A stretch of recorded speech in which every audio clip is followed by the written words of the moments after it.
관객 여러분, 공포극장에 오신 걸 환영합니다.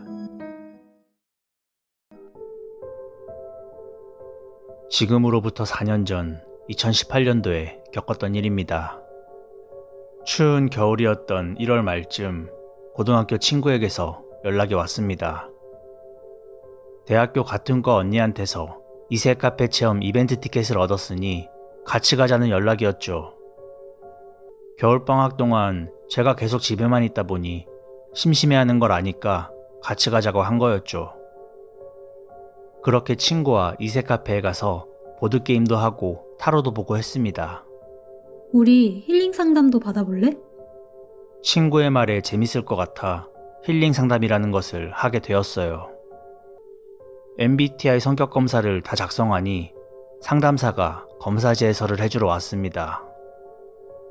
그런데 상담사가 이 검사는 원래 1대1 형식의 상담이고 지금은 시간이 많이 부족하다며 전화번호를 쓰고 가면 추후에 다시 연락을 해서 상담을 해주겠다고 하더라고요. 그래서 저와 친구는 아무 의심 없이 전화번호를 쓰고 카페에서 나왔습니다. 그때까지 의심을 못했던 게 그 장소에는 학생들이 정말 많았고 벽에 붙어있던 행사 포스터에는 지역 공공기관 로고가 찍혀 있어서 저와 친구는 공공기관이 주최하는 건 줄 알았어요. 그 후에 상담사분에게서 연락이 왔고 1대1 상담을 이어갔습니다. 약속을 잡고 만나서 상담을 하게 되었는데 이세 카페에서 만났던 상담사가 아닌 다른 상담사분이 나오시더라고요. 지금부터 이 상담사를 A 언니라고 하겠습니다. A 언니와 함께 내면 아이 치료라는 걸 했는데 2월 내내 만나다 보니 제 속에 있던 상처들을 다 털어놓게 되었어요. 그래서 그런지 짧은 시간 안에 A 언니를 많이 의지하게 되었습니다. 그렇게 A 언니를 만난 지 한 달여가 지났을 때 2명의 학생을 더 만나게 되었습니다. 한 명은 저와 동갑인 친구 B였고 다른 한 명은 저보다 4살이 많았던 언니 C였죠. 2명 다 저와 같은 대학교를 다니던 학생이었습니다. 자연스럽게 4명이서 만나는 날이 많아지게 되었고 많은 대화를 나누었습니다. 그러던 어느 날 A 언니가 4명이서 한 팀으로 공부를 해보자는 거예요. 4대 성인의 경서가 심리 안정에 도움이 된다며 유경, 불경, 성경 중에서 고르라고 하더라고요. 그 말을 한 뒤 A 언니는 전화를 한다며 자리를 비웠고 저와 B 친구, C 언니 3명이서 무엇을 할지 정하게 되었어요. 그때 C 언니가 먼저 말을 꺼냈습니다. 나는 유경이랑 불경은 별로인 것 같아. 자기는 공무원 준비 중이라 따로 공부할 시간이 많이 없다며 유경, 불경같이 한자가 있는 건 부담스러우니 성경을 하자고 하더라고요. 저는 잘 몰랐기에 C 언니의 말에 동의를 했고 B 친구도 별말이 없어서 그렇게 저희는 4월 중순까지 스터디룸 카페를 돌아다니며 성경 공부를 하게 되었습니다. 그러던 어느 날 A 언니가 이제부터는 교육센터의 성경 프로그램에 참여해서 제대로 공부해보자고 하는 거예요. 월, 화, 목, 금 수업에 수강료 7만 원 이런 거였죠.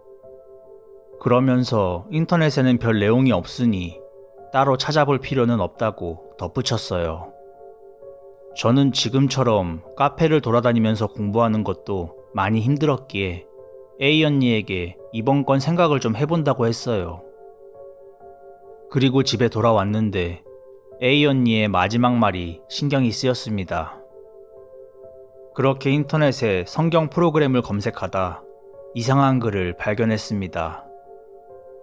그 글을 읽어 내려가는데 A 언니가 저에게 해왔던 행동들이 전형적인 사이비 종교의 포교 방법이더라고요.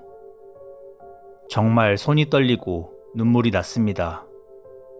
저는 상담이라는 과정보다는 다 함께 모여 시간을 보내는 게 정말 좋았어요. 제가 재수를 해서 자신감이 많이 떨어져 있는 상태였었는데 이 사람들은 내가 실패를 해도 나를 있는 그대로 봐주는 사람들이라 느꼈었거든요. 그런데 사이비 종교라니 그날 정말 펑펑 울었습니다. 여기서부터가 더 가관입니다. 마음을 추스르고 B 친구에게 전화를 걸어서 이거 이상하니까 하지 말자고 말했어요. 제 말을 들은 B 친구는 자기가 아는 언니가 있는데 그 언니가 전도사 준비를 하고 있다며 그 언니에게 연락을 해보겠다고 하더라고요. 그러고 다시 연락이 왔는데 그 언니가 자신이 다니는 교회에 이단 상담사가 있으니 상담을 받아보라고 했대요. 그래서 B 친구와 함께 이단 상담사를 만나러 갔습니다. 그 상담사가 말하길 월화목금 성경 프로그램은 한국 기독교 내에 정말 존재를 하지만 사이비 종교가 따라해서 문제인 거라고 말했습니다. 성경 공부를 3개월 정도 하다 보면 사이비 교리와 교주가 나오기 시작한다고 3개월을 강조하더라고요. 그러고는 저보고 직접 다녀보라고, 그러고 나서 본인이 판단해보는 게 중요하다는 식으로 말했어요. 또 요즘은 상담으로 사기치는 이단들이 많아서 한국상담협회와 기독교 단체가 결탁이 되어 있어 핸드폰 번호로 상담사 조회가 가능하다고 말했습니다. 그래서 그 상담사에게 A 언니의 전화번호를 주었어요. 그랬더니 A 언니가 실제로 상담사 자격증이 있다고 확인시켜주더라고요. 그걸 보니 또 안도감이 들면서 눈물이 났습니다. 저는 A 언니가 이단이 아니고 진짜 상담사라고 믿으려고 했습니다. 하지만 집에 돌아가서 아무리 생각을 해봐도 자꾸 의심이 들고 이상하더라고요. 그래서 인터넷에 이단 상담을 검색해서 화면에 떠있는 목사님의 전화번호로 전화를 했습니다. 목사님에게 제가 겪었던 일들을 설명해 드리니 충격적인 말들을 해주셨어요. 역시나 A 언니는 이단이 맞았고 B 친구와 C 언니, 심지어 이단 상담사까지 전부 사입이라는 겁니다. 월화목금 성경 프로그램은 사이비 종교의 전형적인 포교 방법인데 한국 기독교 내에는 절대 이런 프로그램이 없다고 하셨어요. 그리고 상담 자격증 조회 같은 건 불가능하다고 합니다.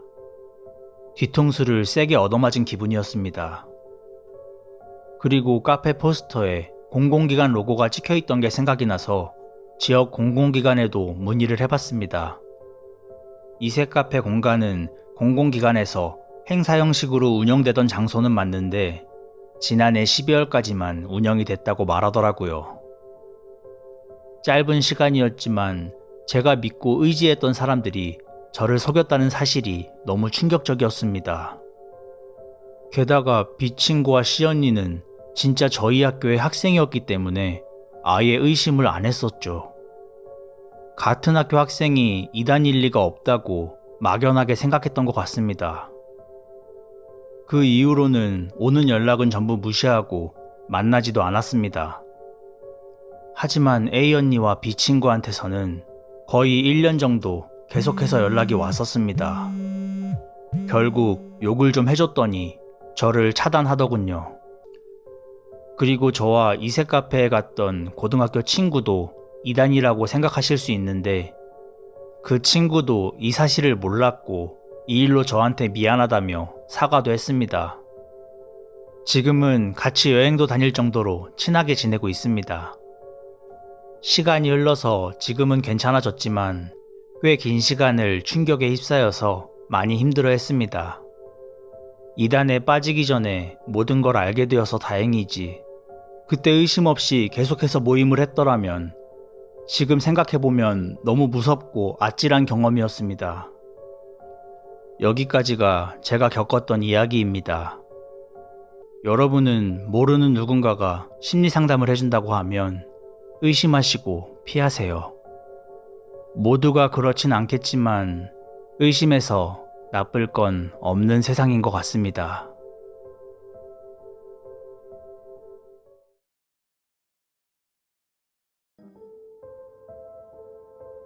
이 사건이 아니었다면 이렇게 제 이야기를 해드릴 수 없었을지도 모릅니다. 제가 20여 년 전에 홍천에 가는 길에 겪었던 이야기입니다. 상가집을 방문할 일이 생겨서 저는 직장 동료와 함께 자동차를 타고 홍천으로 향하고 있었습니다. 저희는 조문을 하고 다시 집으로 돌아가야 했기 때문에 조금 더 빨리 홍천으로 가기 위해 국도를 벗어나 샛길로 접어들게 되었습니다. 그날 홍천에는 낮부터 폭우가 쏟아지고 있었는데 밤이 되자 폭우는 잦아들었지만 여전히 추적추적 비가 내리고 있었습니다. 그런데 어느 마을을 지나 모퉁이를 돌 무렵 길가에 사람이 서 있는 모습이 보였습니다. 가까이 다가가 보니 할머니는 아이를 업고 있었고 옆에는 조금 큰 아이가 할머니의 손을 잡고 서 있었습니다. 상갓집을 가야 했지만 비도 내리고 있고 길에 서 있는 모습이 안쓰러워져서 차를 세우고 물어보았습니다. 할머니, 어디까지 가세요? 아이가 몸이 안 좋아서 병원에 가려고 버스를 기다리고 있어요. 어차피 시내를 지나야 하고 상가집 가는 길에 병원이 있다고 해서 할머니와 아이들을 뒷좌석에 태우고 다시 출발하게 되었습니다. 그렇게 다시 서둘러 가고 있는데 어두운 길에 서 있는 차를 미처 발견하지 못하고 살짝 충돌하게 되었습니다. 조금 짜증이 났지만 이미 나버린 사고를 어쩌겠습니까? 얼른 명함을 주고 보험 접수를 한 뒤에 가야겠다고 생각했습니다. 그런데 차에 내려서 보니 차 앞에는 아무것도 없었습니다. 분명히 차와 충돌한 충격을 느꼈었는데 막상 차에서 내려보니 저희 차 이외에는 자동차가 없었고 심지어 차에 부딪힐 만한 그 어떠한 것도 없었습니다. 자동차 앞범퍼를 살펴보는데 충돌한 흔적조차 찾을 수 없었습니다. 이상하다는 생각이 들어 앞을 보니까 앞쪽에는 폭우로 인해 가드레일과 함께 도로 한쪽이 무너져 있는 것이 보였습니다. 그대로 직진했다면 낭떠러지로 떨어졌을 것이 분명했습니다. 차를 멈추고 앞쪽을 살핀 것이 천만다행이라는 생각이 들었습니다. 놀란 마음을 진정하며 차로 돌아와 일행들을 안심시켰습니다. 많이 놀라셨죠? 제가 잘못 봤나 봐요. 병원에 빨리 가셔야 하는데 바로 출발할게요. 그런데 돌아오는 대답은 없었습니다. 아니, 아무런 인기척이 느껴지지 않았습니다. 이상해서 뒤를 돌아보니 역시나 뒷자리에는 아무도 없었습니다. 잠깐 사이에 마음이 급한 할머니가 먼저 내렸나 싶어서 옆에 있던 직장 동료에게 물어봤지만 동료 역시 저와 함께 차 확인을 하느라 밖에 나와 있었기 때문에 할머니 일행이 내리는 것을 보지 못했다고 대답했습니다. 이상하다 싶어서 차에서 내려 주변을 둘러보았지만 할머니 일행은 그 어디에도 보이지 않았습니다. 저는 다시 차에 올라탄 뒤 뒷자리를 살펴보았습니다. 그리고 점점 더 이상한 생각이 들었습니다. 조금 이상하지 않아? 이상하다고? 뭐가? 우리가 그 할머니를 태웠을 때 말이야. 비가 내리고 있었는데 할머니는 우산도 없었잖아. 그랬지. 그래서 우리가 태워주자고 했지. 그런데 뒷자리를 봐봐. 뒷자리에 어떻게 물기 하나 없지? 저희는 실내등을 켜고 뒷자리를 자세히 봤는데 뒷자리에는 사람이 타고 내린 흔적이 없었고 물기 하나 없었습니다.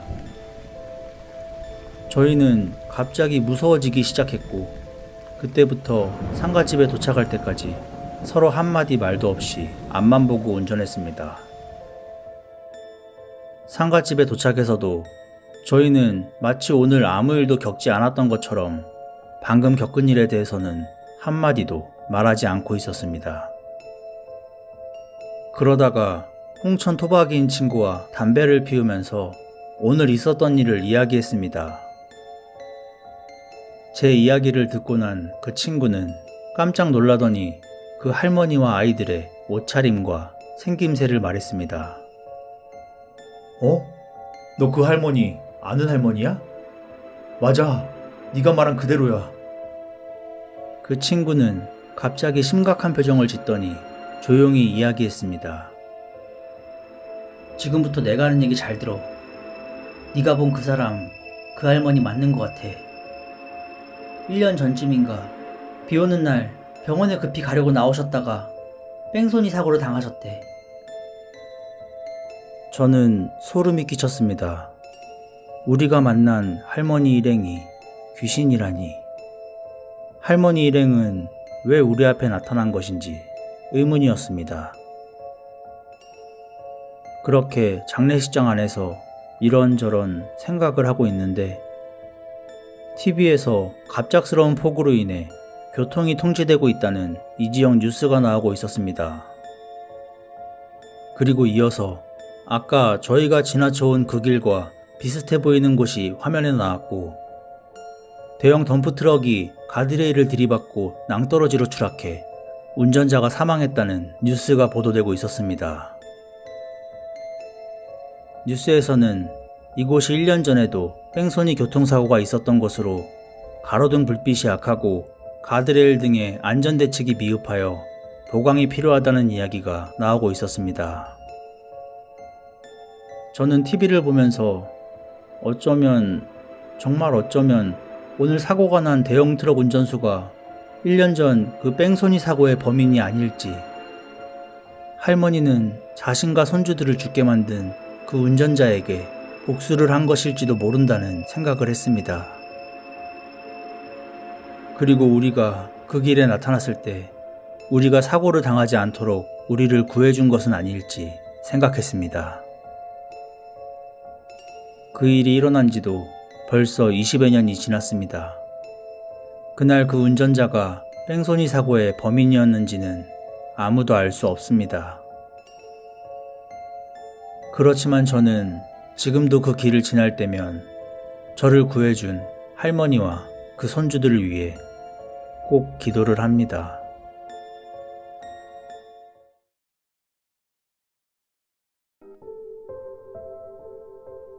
그날은 날씨도 좋고 아침부터 굉장히 들뜬 날이었어. 우리 오빠 팀에 야구 경기가 있던 날이었거든. 가족과 함께 차를 타고 경기장으로 가서 오빠를 위해 열심히 응원했지. 정말 행복한 하루였었어. 집으로 돌아오는 길에 교통사고가 일어나지 않았다면 말이야. 도로를 달리던 말과 충돌하게 되었고 이 사고로 우리 가족은 사랑하는 엄마를 잃게 되었거든. 그날 이후로 난 모든 게 우울해졌고 매일 우리 가족에게 왜 이런 슬픈 일이 일어났을까 하고 생각했어. 그렇게 교통사고는 트라우마가 되어서 많이 소심한 성격이 되었던 것 같아. 시간이 지나 중학교를 입학하게 되었고 우연히 합창단에 들어가게 되었는데 그곳에서 노래도 부르고 악기도 연주하면서 조금씩 상처를 치유해 나갔어. 학교 친구들과도 사이좋게 지낼 수 있을 정도로 성격은 조금씩 밝아지게 되었어. 나의 밝아진 모습에 우리 아빠가 제일 좋아하셨어. 아빠는 경찰이셨는데 바쁜 일 때문에 늦게 들어오는 날이 많으셨지. 오빠들도 대학생이 되고 외박이 잦아지면서 나 혼자 집에 있는 시간이 많아지게 되었어. 그래서 아빠는 내 걱정을 많이 하셨었어. 아빠는 내가 또 어두운 성격이 될까 겁이 나셨었나 봐. 그래서 나에게 컴퓨터를 사주시게 되었고 자연스럽게 혼자 있는 시간엔 컴퓨터로 채팅을 하게 되었지. 멀리 사는 다른 지역의 사람들과도 대화를 할 수 있어 정말 좋더라고. 그렇게 우연히 10대들이 모여있는 기독교 대화방에 참여하게 되었는데 그곳에서 데이브란 사람을 알게 되었어. 데이브는 캘리포니아에서 살고 있는 3살 많은 오빠였고 서핑과 해변을 좋아한다고 했어. 기독교 대화방이긴 했지만 서로 좋아하는 것이라던가 취미에 대해서 많은 대화를 나누게 되었어. 이야기를 하면 할수록 데이브는 나와 공통점이 많은 사람이었고, 그래서 그런지 데이브와 대화할 때면 시간 가는 줄 몰랐던 것 같아. 학교가 끝나고 집으로 가면 제일 먼저 컴퓨터를 켜고 데이브와 대화를 하는 게 일상이 되었을 정도로 데이브와는 빠른 시간 안에 많이 친해졌어. 그렇게 나도 모르게 데이브를 조금씩 의지하게 되었고 내 속에 있던 상처들을 털어놓게 되었지. 어릴 때 겪었던 교통사고에 대해 이야기를 해줬는데 데이브의 이모도 최근 교통사고로 혼수 상태에 빠졌다고 하는 거야. 나는 이제 어느 정도 시간이 흘러서 괜찮았지만 데이브가 얼마나 힘들고 속상할지 너무 공감이 가더라고. 서로 속에 있는 이야기까지 하고 나니 우린 이전보다 더 가까워지게 되었어. 그리고 어느 날 나와 친한 친구에게 데이브에 대해서 이야기를 하게 되었어. 그런데 친구가 데이브에 대해서 듣더니 인터넷에서 만난 모르는 사람은 조심해야 한다고 말을 하는 거야.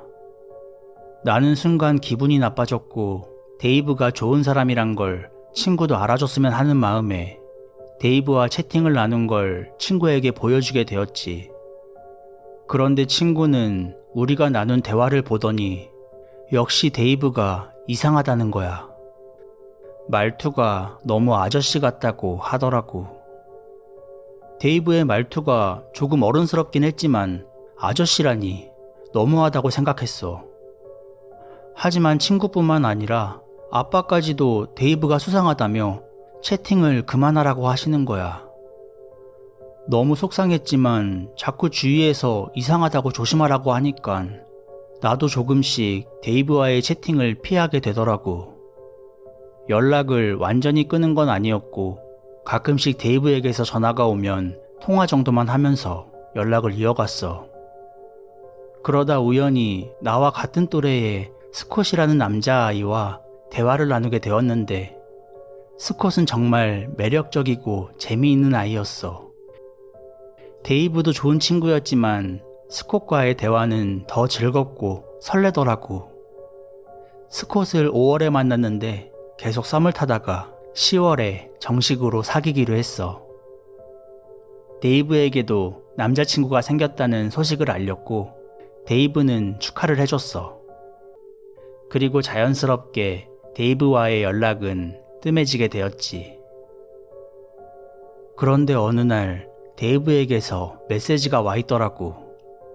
읽어보니깐 내가 사는 곳 근처에 계시던 데이브의 이모가 상태가 나빠지셔서 우리 마을 쪽으로 온다는 메시지였어. 그리고 시간이 되면 만날 수 있냐는 연락이었지. 하지만 이상하게 자꾸 아빠랑 친구가 했던 말이 생각이 나는 거야. 그래서 만나는 건 좀 어려울 것 같다고 연락을 했어. 데이브는 실망하는 것 같았지만 알겠다고 하더라고. 그걸 계기로 데이브와 다시 연락을 주고받게 되었어. 물론 남자친구 스콧과의 사이는 문제없이 여전히 좋았어. 그러던 어느 날 학교 친구가 내 사물함에 붙어있는 남자친구의 사진을 보고 누구냐고 묻더라고. 그래서 채팅에서 만난 남자친구라고 소개를 했는데 사진은 어떻게 가지고 있냐고, 설마 주소를 가르쳐줬냐면서 뭐라고 하는 거야. 친구의 상상력은 정말 대단했어. 스콧이 80세의 강간범일 수도 있고 이 사진은 손자 사진을 훔쳐서 쓰는 걸 수도 있다고 말하는 거 있지. 정말 기분이 나빴어. 걱정하는 건 알겠지만 남의 남자친구한테 80세의 강간범이라니 너무하잖아. 그렇게 친구와 다투게 되었고 결국 화해를 하게 되었지만 서로의 감정이 다 풀리진 않았지. 친구는 내가 걱정돼서 해준 말이었고 나도 친구에게 심한 말을 했던 게 마음에 걸리더라고. 때마침 그날은 아빠와 오빠들이 집에 늦게 들어오는 날이었어서 혼자 있는 게 조금 무섭기도 했고 친구와 좀 더 대화를 하기 위해 집에 놀러 올 수 있냐고 친구에게 묻게 되었어. 하지만 친구의 엄마가 안 된다고 해서 그렇게 혼자 집에 오게 되었지. 친구와의 다툼을 다 풀지 못한 채로 있으려니 오늘 있었던 일에 대해 누군가에게 얘기하고 싶어지더라고. 그렇게 데이브와 통화를 하면서 스콧과는 채팅을 하고 있었어.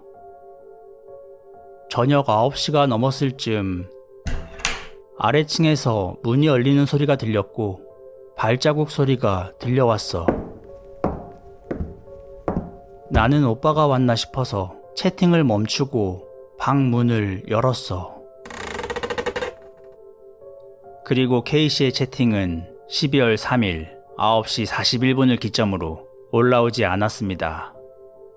K씨의 오빠인 에릭이 집에 도착한 시간은 저녁 10시 15분.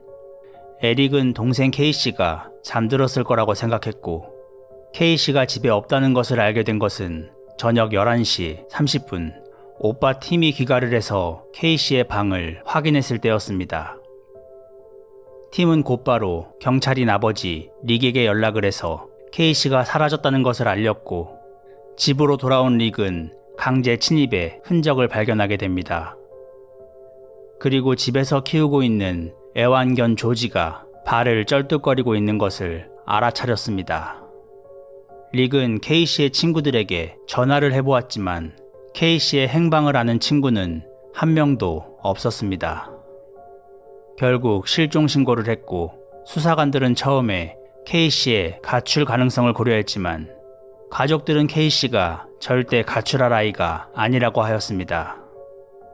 사건 당일은 폭우가 몰아치는 밤이었고 집안에 K씨의 외투와 신발이 그대로 방치되어 있던 점이 확인이 되어 납치되었을 가능성이 높아졌습니다. 수사관들은 K씨와 채팅을 하던 남자친구 스콧을 제일 먼저 용의자로 의심합니다. 하지만 스콧은 K씨의 집에서 8시간이 넘는 거리에 살고 있었고 그 시각에 자신의 집에 있던 것이 확인이 되어 알리바이가 확실했습니다. 이제 남은 용의자는 K씨와 연락을 하고 지냈던 데이브였고 데이브를 추적해보니 데이브는 캘리포니아에 살고 있는 17살의 소년이 아니었고 47살의 데이비드 플러라는 남성이었습니다. 그는 당시 배우자 학대 혐의로 기소가 되어 있는 상태였고 경찰은 유력한 용의자인 데이비드를 추적했습니다. 그리고 K씨가 실종된 다음 날인 12월 4일 데이비드의 이름으로 렌트가 된 차량이 어느 모텔에서 발견이 됩니다. 하지만 모텔에는 데이비드가 없었습니다. 경찰은 데이비드의 위치를 추적하기 위해서 신용카드 사용 내역을 조사하였고 데이비드가 전날 또 다른 차량을 렌트한 사실과 11월 6일에 모텔 근처에 있는 작은 창고 하나를 대여한 것이 확인이 되었습니다. 경찰은 데이비드가 대여한 창고로 향했고 그곳에서 데이비드가 렌트한 차량을 발견했습니다. 경찰은 데이비드에게 항복할 것을 요청했고 3시간이 넘는 시간 동안 데이비드에게서는 아무런 응답이 없었습니다. 응답이 없자 경찰은 K씨를 구하기 위해 창고로 접근하였습니다. 그때 총성이 울려 퍼졌고 진입한 창고 안에는 머리에 총을 겨누어 자살을 한 데이비드가 있었습니다. 그리고 K씨는 차량 뒷좌석에서 발견이 되었는데 소년은 결박당한 채 총에 맞아 이미 사망한 상태였습니다. 이 사건은 데이비드의 치밀한 계획범죄로 그가 12월 3일 K씨를 납치하기 전 2002년 가을에 이미 2번이나 K씨의 집을 염탐하였고 11월에 범행을 저지를 장소인 창고를 예약한 후 자신이 살고 있는 캘리포니아에서 테이프와 체인, 지퍼 타이 등을 구입, 그리고 화학 공급회사에서 K씨를 기절시키기 위한 약품을 구매했다는 사실이 드러났습니다. 이 사건이 세간에 알려지게 된 이유는 K씨의 가족과 친구들이 KC 우디 파운데이션이라는 인터넷 안전에 대해 가르치는 비영리 단체를 설립했기 때문입니다. 2002년 당시에는 인터넷 범죄에 대한 인식이 자리 잡혀 있지 않은 시대였고 수많은 청소년들이 인터넷 범죄에 노출되어 있었기에 다른 아이들이 K씨와 같은 일을 겪지 않도록 돕기 위해서 이 단체를 설립했다고 합니다. 소녀의 순수한 믿음을 이용해 오랜 기간 치밀하게 그녀의 주소까지 알아내어 범행을 저질렀던 데이비드 플러. 마지막까지도 자신의 죗값을 치르지 않고 자살로 사건은 마무리되었기에 K씨에게 왜 그런 잔혹한 짓을 했는지조차 확실하게 밝혀내지 못한 사건이 되었습니다. 인터넷은 이전보다 더 우리에 가까운 곳에 있게 되었고, 그만큼 인터넷 범죄 또한 우리에게 가까워져 있다는 사실을 잊지 말아야 합니다.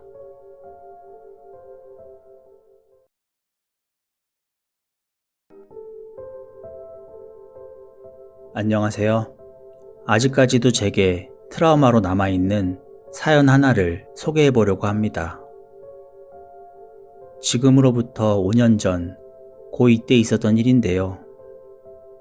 그날은 방학을 시작하는 날이라 기분 좋게 학교를 갔던 날이었어요. 그렇게 방학식을 끝마치고 집으로 돌아왔는데 제 방 창틀에 노란색 포스트잇이 붙어 있더라고요.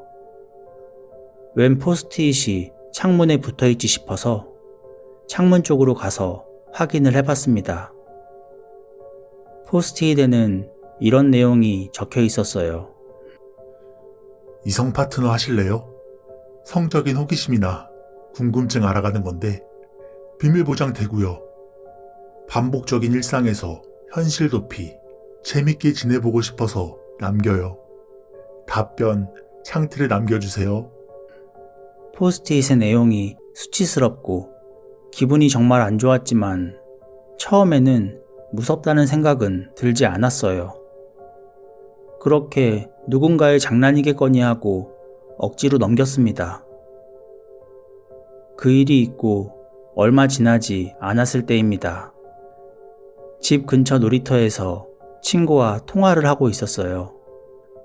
이런저런 얘기를 하다가 그 포스트잇이 생각이 났죠. 어떤 아저씨인지 애인지 모르겠는데 내 방 창문에 이상한 쪽지 남겨놨더라? 이성 파트너 하지 않겠냐는 내용인데 애인 것 같진 않고 아저씨인 것 같아. 아씨, 어른이고 뭐고 나이 먹고 뭐 하는 거야. 짜증나. 할지도 없나? 이런 식으로 친구와 포스트잇을 붙이고 간 그 사람 뒷담화를 했습니다. 그리고 일주일 정도 지나 할머니와 교회에 갔던 날이었어요. 예배가 끝나고 할머니는 먼저 집으로 가시고 저는 성가대 연습 때문에 교회에 남았습니다. 그렇게 연습을 끝내고 오후 3시쯤 집에 돌아왔던 것 같아요. 그런데 제 방으로 들어갔는데 책상 위에 못 보던 종이가 놓여 있는 거예요.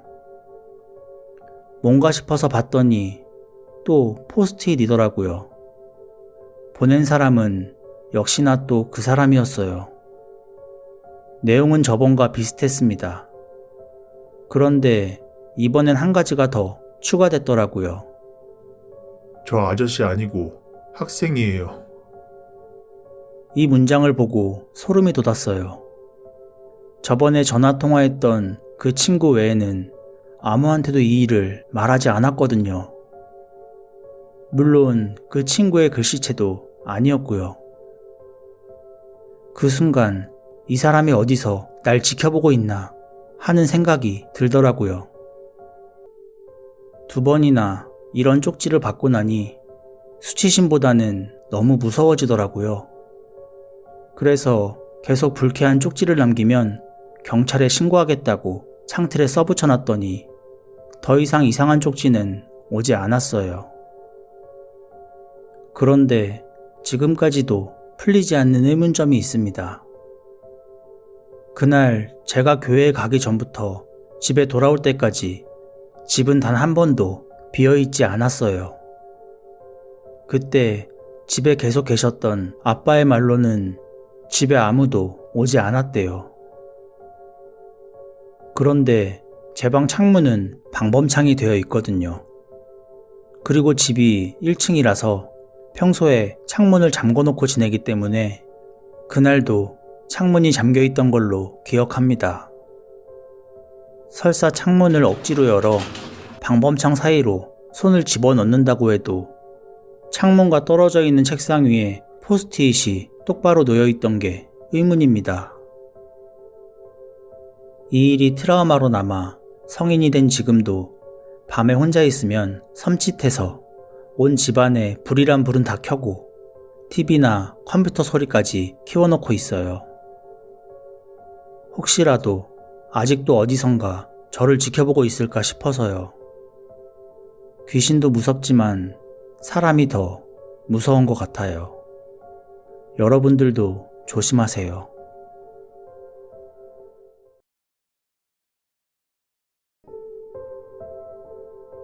(1991년) 포항에 한 아파트가 지어지게 됩니다.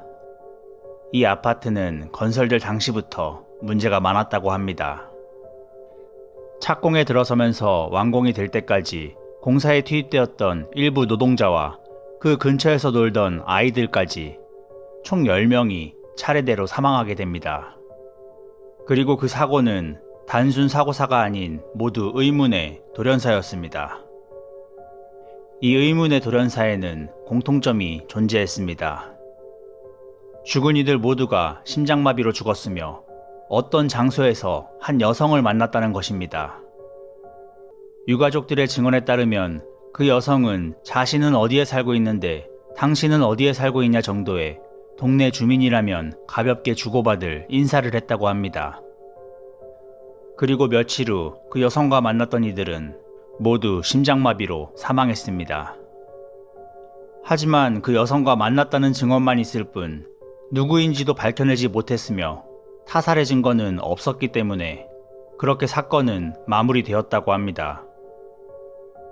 그로부터 1년이 지나고 27개의 동으로 이루어진 아파트는 완공이 되었습니다. 입지가 좋았던 곳이라 많은 사람들이 아파트로 입주하였고 그렇게 의문의 사망 사건은 사람들의 기억 속에서 사라지고 있었습니다. 하지만 완공이 되고 3개월 정도가 지나 또다시 이상한 사건들이 일어나기 시작했습니다. 27개의 동 중에 112동 한 동에서만 말이죠. 첫 번째 사건 112동 401호. 401호에 살고 있는 신혼부부는 매일 아침마다 조깅을 했습니다. 그날도 어김없이 새벽 조깅을 나갔고 코스는 매일 달리던 뒷산이었습니다. 평소처럼 부부는 다정하게 이야기를 주고받으며 조깅을 하고 있었는데 갑자기 남편이 자리에 멈춰 섰습니다. 남편이 멈춘 줄 몰랐던 아내는 10여 미터 정도를 더 달려간 뒤 멈췄고 고개를 돌아보니 남편이 멈춰선 채 혼잣말을 중얼거리고 있었다고 합니다. 저 사람이 왜 저러고 있나 싶어서 아내는 남편 쪽으로 다가갔는데 남편이 갑자기 방긋 웃으면서 허공에 대고 가볍게 인사를 하더니 다시 뛰어오는 것이었습니다. 집에 돌아온 뒤 아내는 남편에게 아까 혼자 뭐 한 거냐고 물어보았고 남편은 어이없다는 듯 대답했습니다. 혼자라니 아까 그 여자 못 봤어? 선산 101호에 산다고 만나서 반갑다고 하길래 나도 인사했지 뭐. 그렇게 남편과 아내는 여자를 봤다 못 봤다로 가벼운 말다툼을 하게 되었다고 합니다. 그런데 그날 저녁 남편은 죽은 채로 발견이 됩니다. 사인은 심장마비였고 두 눈을 크게 뜬 채로 죽어 있었다고 합니다. 아내는 장례식을 치루었지만 멀쩡했던 사람이 그렇게 죽었다는 게 믿을 수가 없었습니다. 그러다 문득 남편이 말한 1301호의 여자가 생각이 났고 상복을 입은 채 1301호로 달려가 봤다고 합니다. 하지만 그 집은 빈집이었습니다.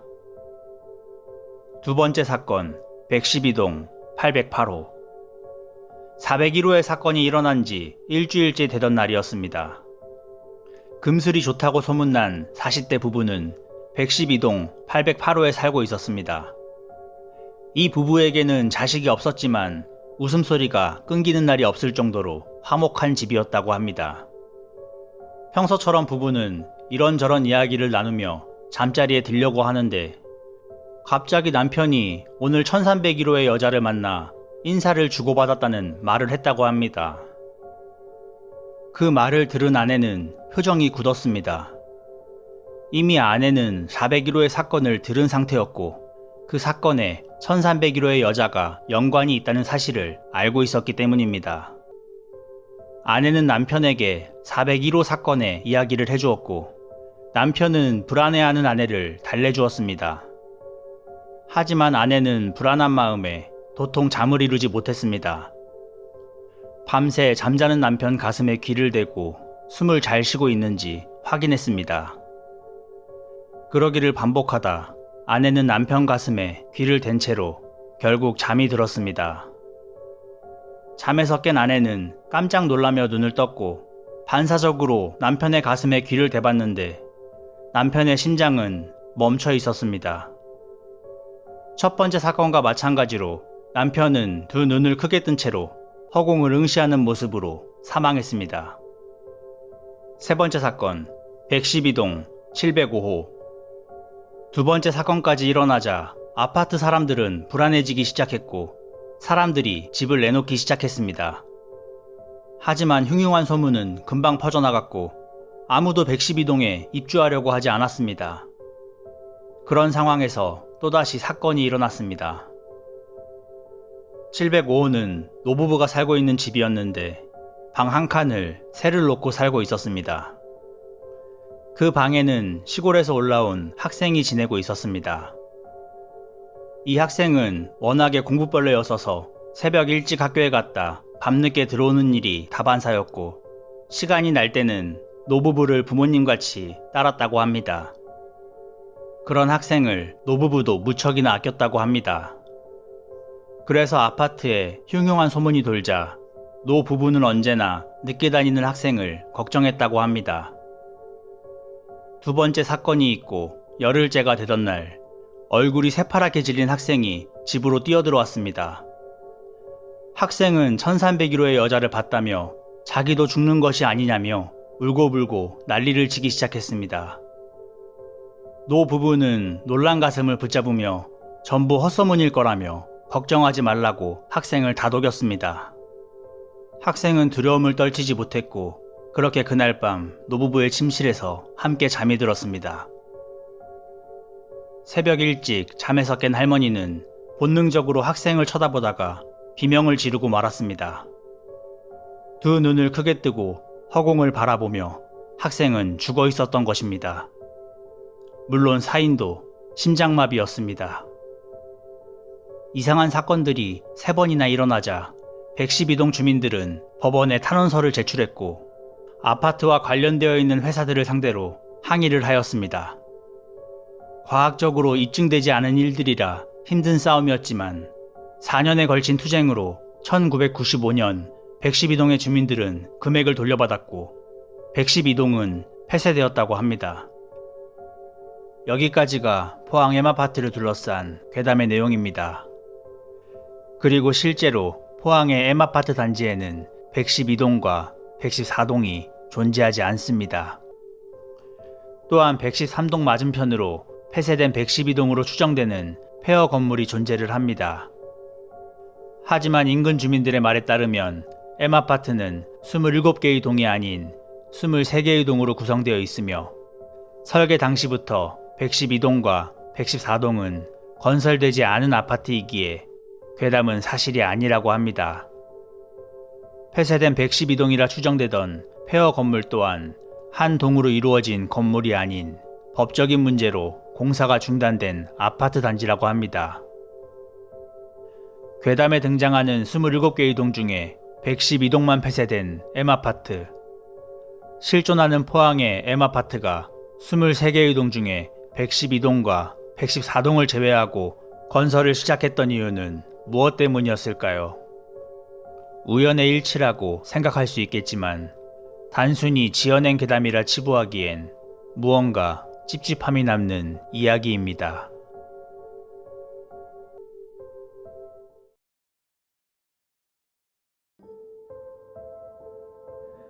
대략 20여 년 전 제가 20대일 때 겪었던 일입니다. 그때는 젊은 사람들이 무전여행을 많이 하던 때였습니다. 저도 친구 2명과 함께 재미삼아 무전여행을 떠났습니다. 3명이서 함께 유명한 산 아래쪽에 있는 촌에 갔었는데 늦은 밤에 촌이라서 그런지 불 하나 없이 아주 깜깜했습니다. 그곳에서 친구들과 즐겁게 얘기하며 술을 마시다 보니 조금 과하게 마시게 되었습니다. 그렇게 만취해 있던 저희는 약간 허름해 보이는 집을 발견하였고 들어가 보니 안에는 아무도 없었습니다. 저는 잘 됐다 싶어 쉬어갈 마음으로 집 한켠에 자리를 잡았습니다. 한참 걸었더니 몸도 피곤했고 술까지 마셔서 잠이 솔솔 왔었습니다. 그렇게 조금 시간이 지나 술이 깬 친구놈들이 귀신이 나올 것 같다며 무섭다고 나가자고 했습니다. 귀신을 믿지도 않았고 술 기운에 일어날 힘도 없던 저는 친구들이 나가든 말든 그냥 혼자 그곳에서 그대로 잠을 잤습니다. 문 근처에 옆으로 누워서 한참 잠을 자고 있는데 쿵, 쿵 하는 소리가 들려와 눈을 떴습니다. 그리고 그 상태로 가위에 눌려버렸습니다. 닫혀있던 문이 소리를 내며 열렸고 머리가 헝클어진 여자아이가 저를 바라보고 서 있었습니다. 그러더니 여자아이의 머리가 문 높이만큼 쭉 올라가더니 땅바닥에 쿵 하고 떨어졌습니다. 그 여자아이는 반복해서 자신의 머리를 땅바닥에 계속 내리찧었고 머리를 바닥에 찧을 때마다 아이의 눈과 코에서 질퍽한 피가 바닥과 제 얼굴에 튀었습니다. 저는 가위에 눌린 채 눈을 감지도 못하고 계속 그 모습을 보고만 있어야 했습니다. 그리고 그 아이는 찢어질 듯 입꼬리를 올리며 웃었습니다. 아저씨 누구야? 왜 우리 집에서 자고 있어? 죽일 거야. 그 말을 듣는 순간 저는 밀려오는 공포에 미쳐버리는 줄 알았습니다. 가위에 눌렸을 때는 몸 한 군데만 움직이면 깬다는 말이 생각이 나 손가락을 까딱까딱 움직였습니다. 그런데 손가락은 잘 움직여졌습니다. 하지만 가위가 풀리지 않았습니다. 사라져야 할 아이가 계속 눈앞에 있었습니다. 여자아이는 낄낄 웃으면서 이질적이게 우는 목소리로 죽어라는 말을 반복했습니다. 아이의 찢어질 듯한 비명소리를 들으며 저는 기절해버렸습니다.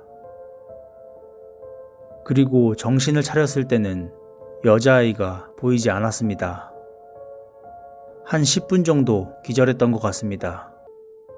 가위에 풀려 다행이라며 안도하고 있었는데 그때 옆방에서 이상한 소리가 들려왔고 저는 친구들이 옆방에 있다고 생각했습니다. 옆방으로 들어가기 위해 밖으로 나가서 옆 방문을 열려고 했습니다. 그런데 소리가 들려온 건 옆방이 아닌 자물쇠가 잠겨진 창고였습니다. 잠겨진 창고 안에서 소리가 계속해서 들려왔습니다. 소름이 돋은 저는 깜깜한 시골길을 넘어지고 까이면서 미친 듯 달렸습니다. 얼마나 달렸을까? 불 켜진 집이 눈에 들어왔습니다. 저는 살려달라고 애원하며 문을 두드렸습니다. 웬 노부부가 사는 집이었고 겁에 질려 찾아간 저에게 무슨 일이냐고 물어보시길래 사정을 말했습니다. 제 이야기를 들은 할머니의 얼굴이 새하얗게 변하시더니 살아 돌아와서 다행이라고 말하셨습니다. 이유를 물어보니 그 집은 남북전쟁 때 북한군을 숨겨주었다가 일가족이 몰살당한 집이라고 했습니다. 아이들은 몽둥이로 때려 아궁이에 넣어 불태우고 그 부모들은 죽창에 찔린 채로 창고에서 불태워졌다고 합니다. 이후에 집을 허물려고 해도 그 한이 얼마나 강했던지 몇 사람씩 죽어나가는 곳이 바로 그 집이라고 하셨습니다. 다음날 아침 친구들을 무사히 만날 수 있었는데 그날 친구들은 그 집에서 나간 뒤 다시 저를 데리러 오려고 했지만 밤새 숲속에서 같은 자리를 계속 돌았다고 하더군요.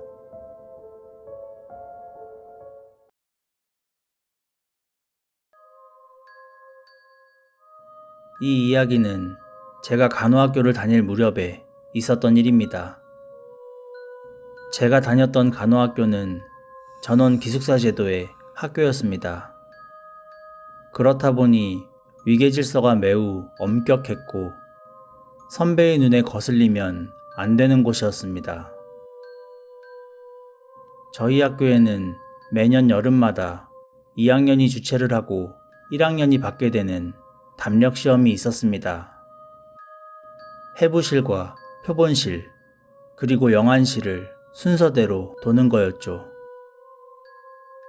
각 방에는 미리 1학년들의 이름을 적은 종이를 놓아두고 자신의 이름이 적힌 종이를 찾아 결승점에서 기다리는 선배들에게 보여주는 방식이었습니다. 저도 1학년 때는 호되게 당했었습니다. 해부실이나 영안실은 별로 무섭지 않았지만 표본실은 정말로 오싹했습니다. 오래된 병원이었기에 온몸이 통째로 포르말린 속에 담긴 남성과 여성이 한 구씩 있었고 기형아나 반으로 잘린 태아의 시체도 있었습니다. 저는 그때 너무 무서워서 표본실을 울면서 도망쳐 나왔던 기억이 납니다. 그런데 그 담력 시험에는 나쁜 전통이 하나 있었습니다. 선배들이 매년 조금 눈에 띄는 1학년을 한 명 뽑아서 그 한 명만 이름이 적힌 종이를 만들지 않는 것이었습니다. 제가 담력 시험을 치를 때도 예외는 아니었습니다. 저희 학년에서는 머리도 좋고 얼굴도 예뻤던 코노카가 그 대상이 되었습니다. 코노카는 아무것도 모른 채 표본실에 들어가 자신의 이름이 적힌 종이를 찾았습니다. 하지만 애당초 코노카의 이름이 적힌 종이는 없었습니다. 그렇게 자신의 이름을 찾지 못한 코노카는 어쩔 수 없이 마지막 영안실에 갔다가 아무 종이나 들고 결승점으로 갔습니다. 당연히 선배들에게는 온갖 싫은 소리를 듣게 되었고 끝내 화가 난 코노카는 그 자리에서 종이를 찢어버리고 자신의 방으로 돌아가려 했습니다. 하지만 코노카의 그런 행동은 선배들을 더욱 화가 나게 만들었고 선배들에게 붙잡혀 표본실에 갇히게 되었습니다. 다행히 순찰을 돌던 경비 아저씨가 코노카를 발견하여 문을 열어줬지만 이 사건이 알려지면서 2학년들은 선생님들께 엄청 혼이 났습니다. 그리고 선배들은 자신들이 혼이 난 것이 코노카 때문이라며 코노카를 더욱 괴롭혔습니다. 그렇게 결국 얼마 지나지 않아 코노카는 학교를 그만뒀습니다. 그런데 코노카가 학교를 그만둔 후에 코노카를 유독 괴롭혔던 선배 3명이 온몸에 발진이 나고 사고를 당하게 되었습니다. 그 중에서도 코노카를 가장 많이 괴롭혔던 선배는 계단에서 떨어져 양 다리가 부러지는 지경까지 이르렀습니다. 1학년들 사이에서는 코노카의 생명이 선배들에게 복수하고 있는 거라는 소문이 돌았습니다. 그런데 그 소문은 가짜가 아니었습니다. 코노카와 가장 사이가 좋았던 한 친구가 선배들의 머리카락이나 속옷을 코노카에게 건네주던 게 발각된 것입니다. 그저 가볍게 물건을 전해주던 그 친구는 진짜로 선배들이 사고를 당하는 걸 보게 되자 무서워졌고, 그 사실을 선생님과 상담하다가 학교에 알려지게 되었습니다. 사태의 심각성을 느낀 선생님은 3명의 선배를 데리고 코노카에게 사과하기 위해 집으로 찾아갔다고 합니다. 하지만 오랜만에 본 코노카는 이전과는 달랐습니다. 끔찍하게 야위어 눈만 퀭하니 치켜뜨고 있었다고 합니다. 결국 학교의 전통이었던 담력시험은 그 다음 해부터 엄격하게 금지되었습니다.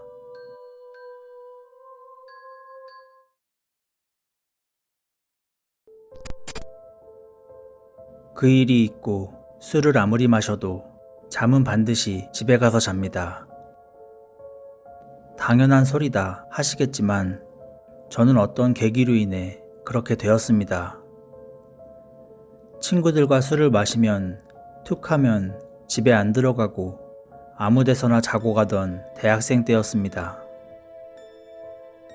그날도 친구들과 함께 학교 앞 술집에서 늦게까지 술을 마신 날이었습니다. 술자리는 새벽 2시 정도가 되어서야 끝이 났고 다들 각자의 집으로 돌아갔습니다. 역시나 그날도 저는 집까지 가는 게 귀찮게 느껴졌습니다. 함께 마신 친구들은 학교 근처에 고시원과 기숙사에 살았기 때문에 신세를 질 수도 없었습니다. 집까지 그렇게 먼 거리도 아니었는데 술만 마시면 왜 그렇게 멀게 느껴졌던지, 그저 머릿속에는 빨리 어디든지 눕고 싶다라는 생각뿐이었습니다.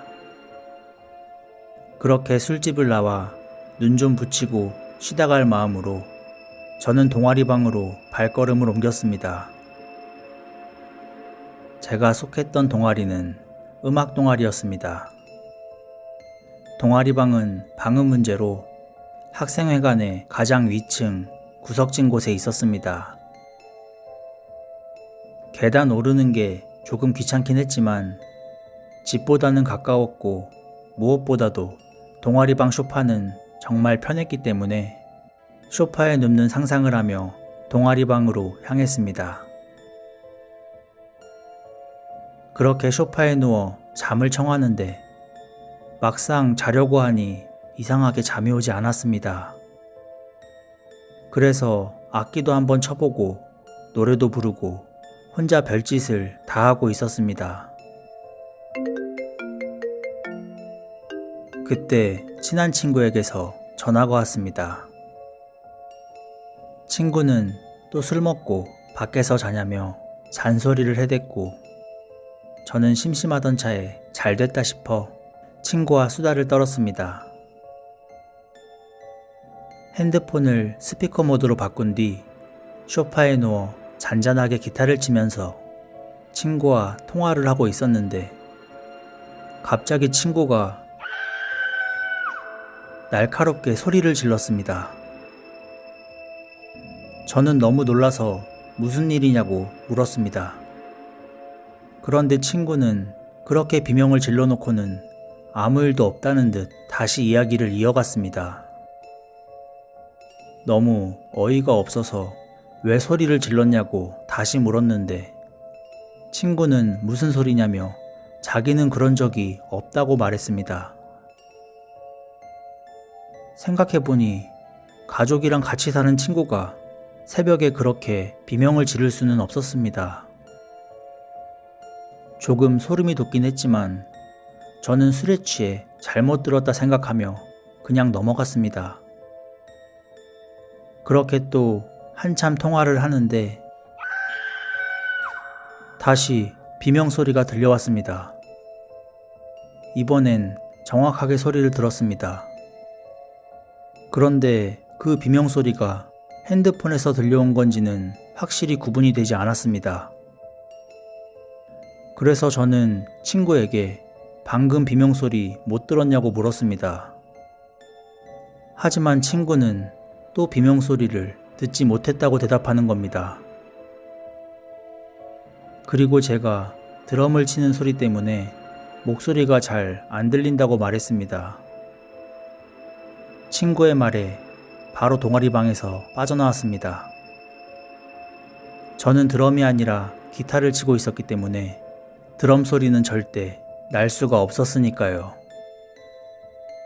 핸드폰을 손에 쥔 채 정신없이 불 꺼진 김복도를 달렸습니다.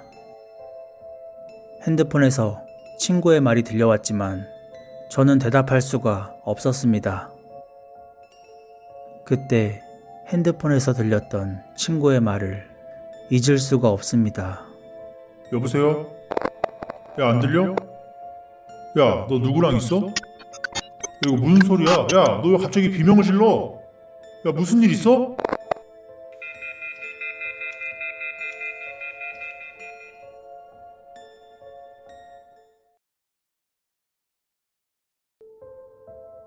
귀신이 많은 장소를 꼽으라고 하면 보통 공동묘지, 장례식장, 물가 같은 곳을 많이 생각하실 겁니다. 하지만 모텔도 장례식장과 동급으로 귀신이 많다고 하는데요. 모텔은 사람이 많이 드나들고 어둡기 때문이라고 합니다. 이번에 들려드릴 사연이 전라북도 익산에서 한 남성분이 모텔에서 겪은 실화 이야기입니다. 성인이 아니신 분들에겐 조금 적합하지 않은 내용이 있을 수 있습니다. 그럼 성인분들만 남았다고 생각하며 이야기 시작하겠습니다.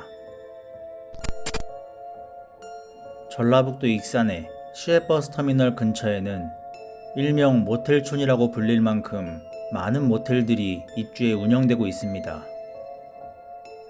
물론 어느 외곽 도시나 버스터미널 근처에는 대부분 모텔들이 많지만 거긴 정말 도시 전체가 그냥 모텔촌이라고 인식될 만큼 많았습니다. 제가 그 동네에 살고 있는 것은 아닙니다. 저는 서울에 거주 중입니다. 그리고 내근직이라 지방으로 출장 가는 일은 거의 없었습니다. 하지만 그때는 희한하게 연말 영업 스케줄이 잡혀 부득이하게 익산 쪽으로 출장을 가게 되었습니다. 넉넉 잡아 1박 2일 일정으로 출장을 가게 되었고 역시나 바쁘게 일을 다 마치고 나니 저녁 10시 정도가 되었습니다. 업무도 잘 처리되었고 얼른 쉬고 싶다는 생각에 주변에서 모텔방을 찾았습니다. 그냥 딱 보기에 좋지도 나쁘지도 않은 평범한 모텔이었습니다. 근처 편의점에서 간단한 요깃거리와 맥주 몇 캔을 산 뒤 모텔방에서 TV 채널을 돌려가며 쉬고 있었습니다. 이야기에 앞서 구차한 변명처럼 들릴 수도 있겠지만 제가 평소에 그런 쪽으로 밝히는 사람은 아닙니다. 하지만 그날따라 이상하게 방 안에 있던 티슈통 겉면에 붙어있는 티켓다방의 전화번호들이 눈에 들어왔습니다. 평소 같았으면 눈길도 안 줬을 번호들인데 서울이나 수도권 쪽은 티켓다방이라는 게 잘 없어서 호기심이 생기기도 했고 혼자 TV 채널만 돌리고 있는 게 심심하기도 해서 말동무라도 하며 시간을 때울 생각으로 그냥 아무 번호나 전화를 걸었습니다. 주인처럼 보이는 사람이 전화를 받았고 그 사람은 커피 한 잔에 10,000원 그리고 이 차는 추가 요금을 내야 한다는 안내와 함께 아가씨의 취향을 물어왔습니다. 저는 그냥 아무나 보내달라고 말했습니다.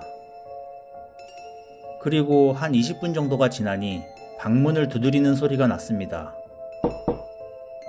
문을 열자 분홍색 보자기를 들고 짙은 화장을 한 여자가 서 있었습니다. 어색하게 안으로 들어오라고 한 뒤 커피를 마시며 이런저런 말을 걸었는데 그 여자는 시큰둥해했다고 해야 하나요? 저와의 대화를 피한다는 느낌을 받았습니다. 그리고 시선마저 다른 곳으로 자꾸 돌리며 굉장히 불편해하는 것 같았습니다. 저는 무시당한다는 느낌이 들어 기분이 안 좋아졌습니다. 그래서 지갑에서 커피값을 꺼내 여자에게 건네주며 그냥 가라고 말했습니다. 그 여자는 나갈 때까지도 굉장히 썩은 표정을 지으며 도망치듯 방을 나갔습니다. 괜히 돈만 쓰고 무시당한 것 같은 기분에 너무 화가 났습니다. 혼자 울분을 사귀며 아까 사온 맥주를 마시고 그날은 그렇게 잠이 들었습니다. 다음날 아침이 되었지만 여전히 기분은 풀리지 않았고 전날의 일들이 떠오르면서 굉장히 불쾌했습니다. 한 소리 안 하면 분이 안 풀릴 것 같은 기분에 저는 모텔방을 나가기 전 어제 그 다방으로 다시 전화를 했습니다. 그리고 그 여자를 바꾸라며 소리를 질렀습니다. 하지만 다방 주인처럼 보이는 여자는 그 여자를 바꿔주지 않았고 제 전화를 그대로 끊어버렸습니다. 화가 날 대로 난 저는 오기가 생겼고 계속해서 다방으로 전화를 걸었습니다. 결국 다방 주인도 포기했는지 그 여자를 바꿔주더군요. 그렇게 저는 그 여자에게 욕을 하며 따지기 시작했고 그 여자는 제가 하는 소리를 가만히 듣고만 있다가 대답했습니다. 방에 사람이 하나 더 있으면 2명을 부르던가. 오빠 진짜 이상한 사람이다. 여자가 하는 말이 왜 사람은 1명 불러놓고 남자 2이 방에 있었냐는 것입니다. 저는 그 말에 멍해졌습니다. 이 여자가 저를 놀리는 건가 싶어 더욱 화를 냈습니다. 그런데 그 여자는 덧붙여 같이 있었다는 남자의 인상착의까지 말했습니다. 검은색 스웨터에 머리숱이 적은 아저씨라고 했습니다. 그리고 그 남자가 제 뒤에 있던 소파에 앉아 변태처럼 눈을 개슴츠레하게 뜨고는 아무 말 없이 자신을 보고 있는데 소름이 끼쳤다고 했습니다. 그 말을 듣고 전 무의식적으로 모텔방에 있던 소파 쪽을 쳐다봤는데 한기가 돌면서 섬뜩한 기분이 들었습니다. 저는 바로 전화를 끊고 그 방에서 빠져나왔습니다. 그리고 그 길로 뒤도 안 돌아보고 서울로 돌아왔습니다. 그 여자가 저에게 거짓말을 한 것일 수도 있습니다. 하지만 그때 그 여자의 목소리는 너무 차분했고 진지한 목소리였습니다.